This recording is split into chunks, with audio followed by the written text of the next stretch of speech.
আওয়ামী লীগ সরকার পতনের দিন মানে 2024 সালের 5ই আগস্ট সকাল থেকে রাত 2:30টা পর্যন্ত সাবেক স্পিকার শিরীন শারমিন চৌধুরী ছিলেন জাতীয় সংসদ ভবনের একটি কক্ষে। তার সাথে ছিলেন আওয়ামী লীগের আইসিটি প্রতিমন্ত্রী জুনায়েদ আহমেদ পলক সহ 12 জন। পরে সেনাবাহিনী তাদের উদ্ধার করে নিয়ে যায়। গত বছরের 23 এপ্রিল আদালতকে এমন তথ্য জানিয়েছিলেন জনাব পলক। তবে পলকের এমন তথ্যের আগেই ইউনূস সরকারের আমলে একাধিকবার খবর হয়েছিলেন সাবেক স্পিকার। প্রথম খবর হয় 2024 সালের 2রা সেপ্টেম্বর।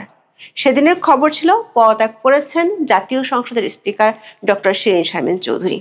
ওই দিন তিনি রাষ্ট্রপতি মোহাম্মদ শাহাবুদ্দিনের কাছে পদত্যাগপত্র দিয়েছেন, এমন খবর প্রকাশিত হয় গণমাধ্যমগুলোতে।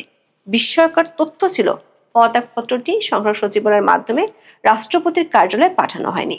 স্পিকার নিজেই রাষ্ট্রপতির কাছে জমা দিয়েছেন, তবে সেটা সরাসরি নাকি ইমেইলে পাঠানো হয়েছে তা তখনকার সরকার খোলাসা করেনি। তখন এভাবে পদত্যাগ করার যে খবর সরকার থেকে সার্কুলেট করা হয়েছে তা নিয়ে বিতর্ক ওঠে। কারণ রাষ্ট্রপতি সংসদ ভেঙে দিলে পরবর্তী সংসদ না বসা পর্যন্ত স্পিকারের আর পদত্যাগের কোনো সুযোগ সংবিধানে রাখা হয়নি। কিন্তু সংবিধান অনুযায়ী শপথ নিয়েও ইউনূস সরকার স্পিকার পদত্যাগের বিষয়ে সংবিধানকে টিস্যু পেপার বানিয়ে ফেলেছিল। প্রায় 2 মাস পর বোঝা গিয়েছিল কেন অন্তর্বর্তী সরকার শিরীন শারমিনের পদত্যাগের খবরটি দিয়েছিল।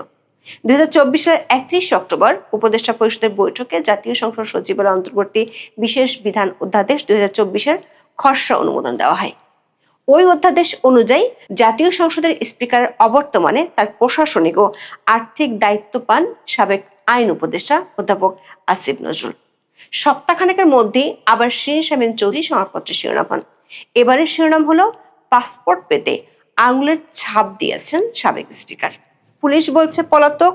2024 সালের 22 আগস্ট অন্তর্বর্তী সরকার সাবেক প্রধানমন্ত্রী, তার উপদেষ্টা, দ্বাদশ জাতীয় সংসদের সদস্য এবং অন্যান্য কর্মকর্তাদের কূটনৈতিক বা লাল পাসপোর্ট বাতিল করেছিল। সাবেক স্পিকার তার স্বামী সৈয়দ ইশতিয়াক হোসেনকে সঙ্গে নিয়ে ওই বছরের 3রা অক্টোবর ঢাকার আগারগাঁওয়ে পাসপোর্ট অফিসে সাধারণ পাসপোর্টের জন্য আবেদন করেন।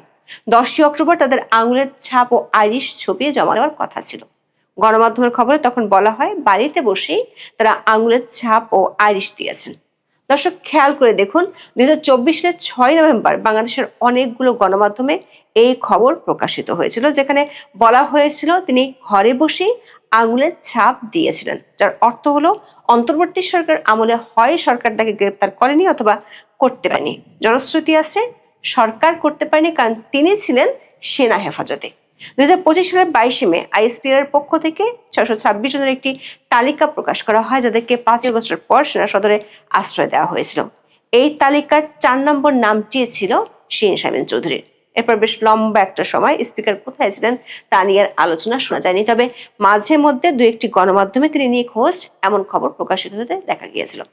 যেমন 2025 সালের 25 অক্টোবর একটি গণমাধ্যমের খবর ছিল সাবেক স্পিকার ডক্টর শিরীন শারমিন চৌধুরী এখন কোথায়, তাকে কোথাও খুঁজে পাওয়া যাচ্ছে না। সরকারের কাছেও তার বিষয়ে হালনাগাদ কোনো তথ্য নেই। তবে ইতিমধ্যে তিনি স্বামী সহ দেশের সীমান্তের ওপারে মানে ভারতে আশ্রয় নিয়েছেন এমন গুঞ্জন রয়েছে। ওই খবরে বলা হয় তার বিরুদ্ধে হওয়া হত্যা মামলার 1 বছরের তদন্ত শেষ না হওয়ায় আইনি ব্যবস্থা নিতে দ্বিধায় রয়েছে অন্তর্বর্তী সরকার। সংশ্লিষ্ট মন্ত্রণালয় ও দপ্তরগুলোর মধ্যে এ নিয়ে টানাপোড়েন চলছিল বলে খবর জানানো হয়।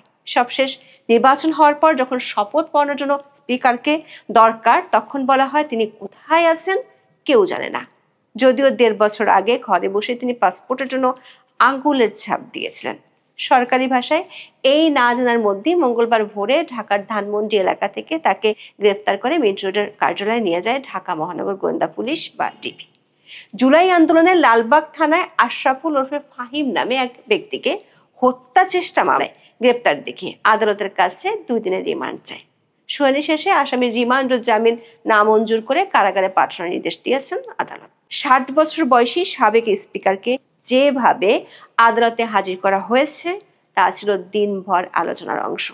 আদালত থেকে সিঁড়ি দিয়ে নামানোর সময় হুড়োহুড়িতে পড়ে যান শিরীন শারমিন চৌধুরী। এ সময় ব্যথায় চিৎকার করে ওঠেন তিনি, তার সাথে কয়েকজন নারী পুলিশ সদস্য পড়ে যান। এ সময় প্রচন্ড ভিড়ে নাজেহাল হন শিরীন শারমিন চৌধুরী।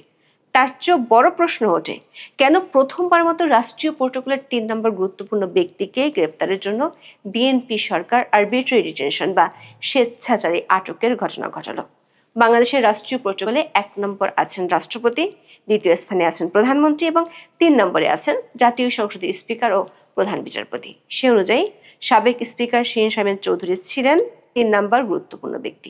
আদালতের পরোয়ানা বা অন্তত সুনির্দিষ্ট মামলা ছাড়া এ ধরনের ব্যক্তিকে এর আগে আটক বা গ্রেপ্তার করা হয়নি। কিন্তু শিরীন শারমিন চৌধুরীকে ধানমন্ডির একটি বাসা থেকে আটকের আগে পরোয়ানা তো দূরের কথা, কোনো মামলার কাগজও দেখায়নি ডিবি পুলিশ।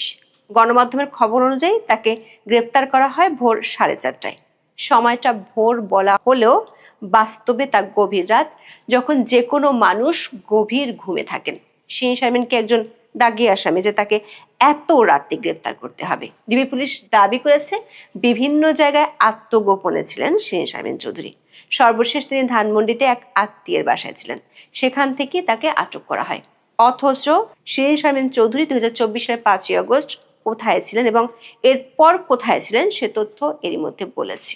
শিরীন শারমিনের বিরুদ্ধে জুলাই আন্দোলনের সময় সংঘটিত হত্যা মামলা সহ 6টি মামলার তথ্য পাওয়া গেছে। এর মধ্যে 3টি মামলা চূড়ান্ত প্রতিবেদন দাখিল করা হয়েছে, বাকি 3টি মামলা এখনো তদন্ত চলছে। তদন্ত হওয়া মামলার প্রয়োজনে পুলিশ অভিযুক্তকে গ্রেপ্তার করতে পারে, কিন্তু ডিবি সেটা না করে নতুন এক মামলায় গ্রেপ্তার দেখালো কেন তাকে? এটা কি স্বেচ্ছাচারের নমুনা নয়? প্রশ্ন উঠেছে যে শিরীন শারমিন 20 মাস ধরে কোনোভাবেই দৃশ্যমান হননি, কোনো বিতর্কে জড়াননি, তাকে কেন গ্রেপ্তার করা হলো? আবার গ্রেপ্তারের পর রিমান্ড চাইলেও কেন রিমান্ড দেওয়া হয়নি? অনেকে মনে করছেন এর সাথে আওয়ামী লীগের পুনর্গঠন বা দলটির রাজনীতিতে ফেরার কোনো সম্পর্ক থাকতে পারে। বিশেষ করে ইউনূস সরকার আমলে যতবারই রিফাইন্ড আওয়ামী লীগের কথা শোনা গেছে, ততবারই শিরীন শারমিনের নাম সামাজিক মাধ্যমের আলোচনায় শোনা যেত। নির্বাচনের পর নানা মহল থেকে আবার যখন আওয়ামী লীগের মাঠে ফেরা নিয়ে আলোচনা উঠে এসেছে, তখন শিরীন শারমিনের গ্রেপ্তারকে অনেকেই এর সাথে প্রাসঙ্গিক বলে মনে করছেন। কারণ অনেকেই মনে করেন শিরীন শারমিন চৌধুরী সজ্জন হিসেবে পরিচিত। 2009 সালে সংরক্ষিত নারী আসনের সদস্য হিসেবে জাতীয় সংসদে আসেন তিনি।